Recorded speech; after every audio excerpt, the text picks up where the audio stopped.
Hey tribe, welcome back to the channel.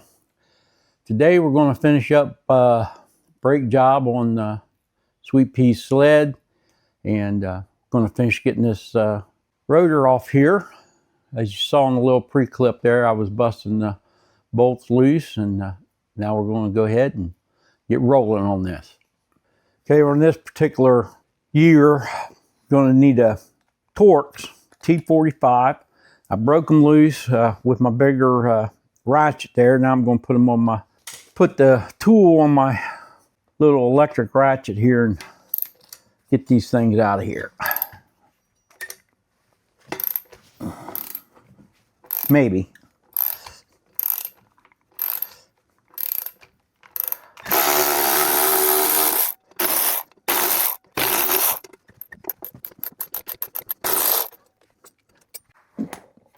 Okay, got all the bolts out. Remove the rotor. That'll give you a little bit better shot. It got really tore up. I'm still very angry at myself over this.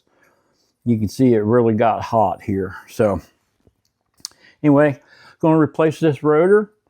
And so the next thing I'll do is prep the new rotor, get ready to go on. Okay, tribe.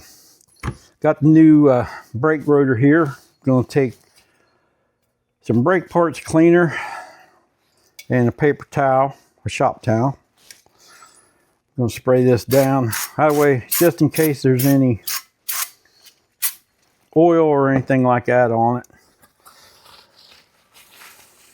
Don't want those making contact with our pads.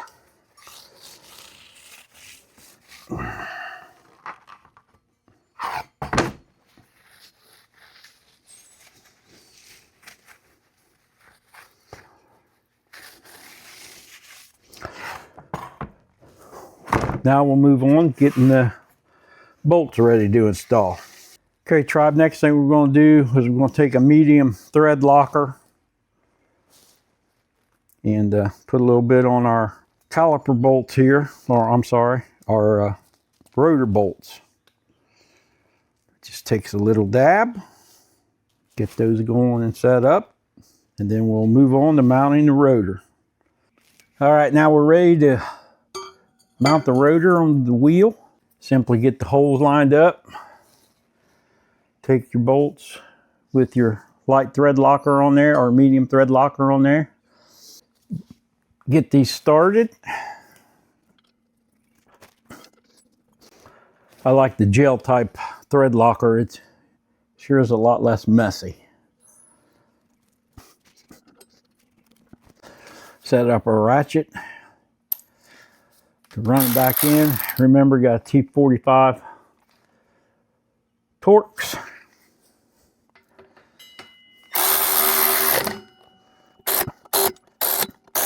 Okay, I got them snugged up. Well, I got them ran down. Now I'm going to take me a longer 3/8 here, and I'm going to put a real good twist on them.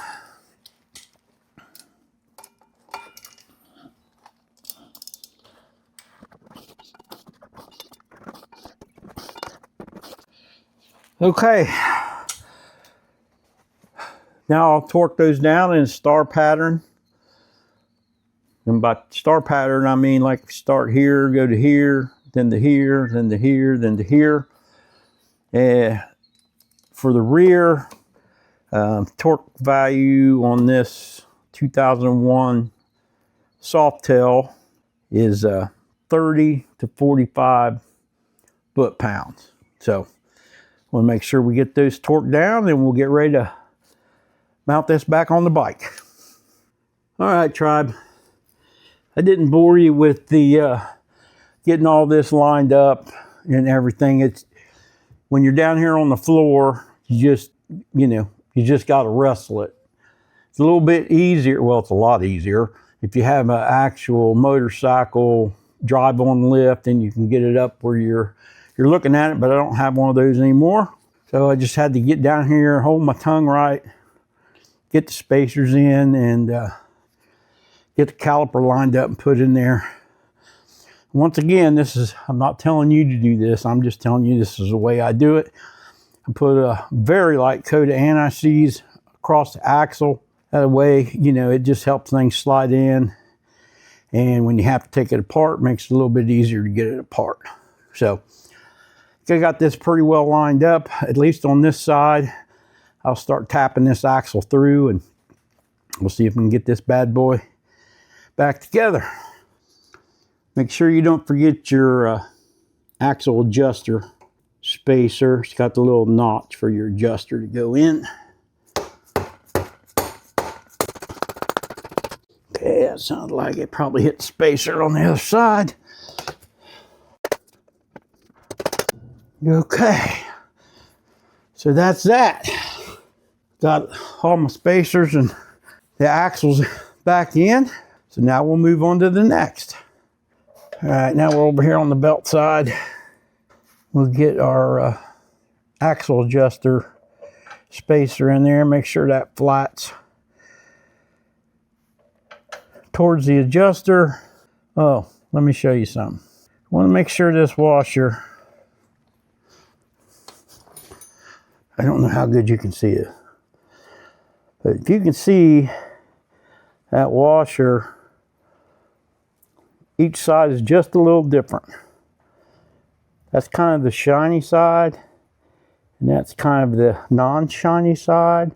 And if you look at it, you can see where it was punched, where the machine punched it out. So you want the convex side to the out, towards the nut, and the concave side towards the bike. So just a little food for thought. That helps that stay tight. And I always just use an adjustable wrench.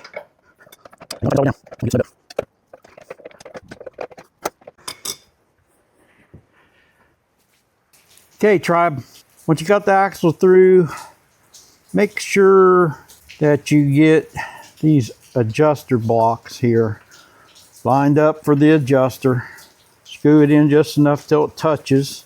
Make sure it's like that on both sides. And then now we'll work on getting our belt adjustment. So have to jack this up just enough to get this wheel to move, and we'll get our initial adjustment. So we're going to do that by tightening up the adjuster. And don't move it so much on one side. Move it, oh, I go about 5 times. About like that. And then I go to the other side and I keep going back and forth till I get my belt close. And then we'll move on to the next step. So the next thing we're going to do is we want to drop the bike down with a weight on it. And then adjust your belt adjusters here. You want to make sure they're both the equal spaced on both sides. Deflection on that belt with about 10 pounds of pressure on it should be roughly 3/16 of an inch. Oh, I'm sorry, 3/8 of an inch. 5/16 to 3/8. So it's kind of hard to do by yourself exactly the way the book says it. So this is the way I do it. Remember that. This is just how I'm doing it. You get your adjuster set. They should be both on the same on both sides. So you go from the center of the axle to the center of the swing arm mount. That measurement should be the same. What I do is I got me a machinist square, and I measure from the back of the swing arm to the center on both sides. And then I also will measure the flat on the adjuster to the mount here. So I know they're the same on both sides, all 3 of those measurements. And I'll take my 2 9/16, run this jam nut up finger tight. Make sure you don't let that move. Tighten that jam nut down. do both sides. Once you got that done, tighten your axle nut down to 60 foot-pounds, and make sure you put your locking pin back through your castle nut. That finishes up the installation.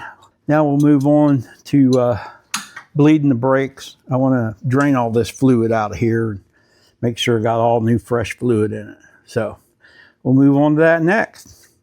Okay, crew, next thing we're going to do is I'm going to change out this fluid, and going to use a little MightyVac here. If you don't have one, you'll need you another a helper to do it. But let me see if I can do it with this little MightyVac.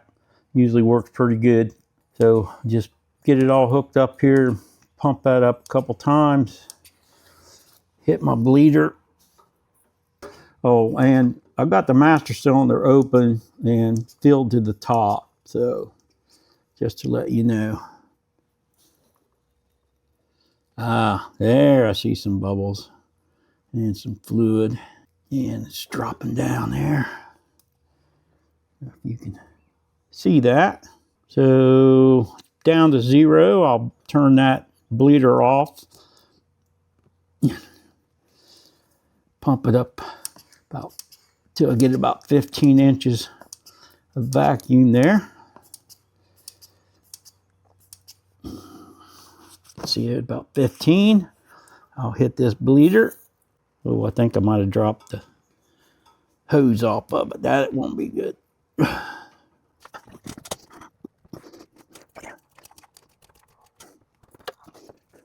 See it dropping back down, but it's still got bubbles coming through, so I'll leave it open.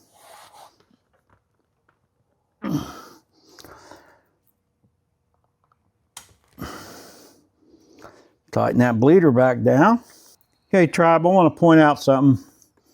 Notice the collar of this brake fluid. It's supposed to be .5 that's in here. That's silicone fluid. It's got a purplish tint to it. As you can tell, that got no purple tint to it. So I'm going to keep running this MightyVac until I start seeing some purple come through, and then I'll know that I've got fresh brake fluid all the way back through the caliper. Okay, crew, I don't know if you can see in that line right there, you can see that it's finally turning purple. So that means there's all fresh fluid through the system. I'm going to pump this one more time.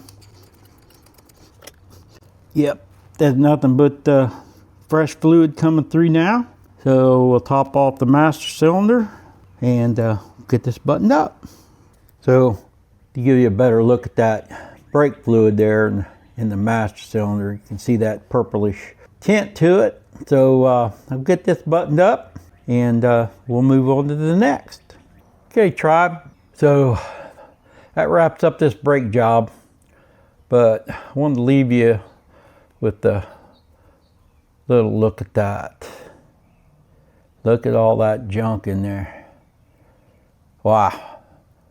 I have really bowload that maintenance. So, kind of glad it happened the way it did. That way I got it totally taken care of.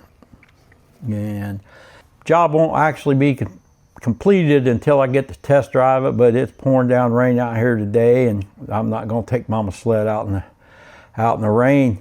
Once again, I want to remind you all that this is just, for entertainment, and hopefully you pick up some tips and tricks along the way. I'm not telling you this is the book way to do it, although it's pretty close. Make sure you got your own service manual, or just when it comes to brakes, just take it to a guy that knows what he's doing. I can assure you I wouldn't let it out of here if I thought for 1 minute the brakes weren't in good shape. So we really appreciate you tuning in and watching. Make sure you take a chance to like and subscribe, ring that bell. We'd really appreciate it. Drop me a comment and let me know any tips or tricks, or if this helped you out in any way. Check us out on our Facebook page, S&S RV Adventures. Till next time, thanks for watching. God bless. Safe travels.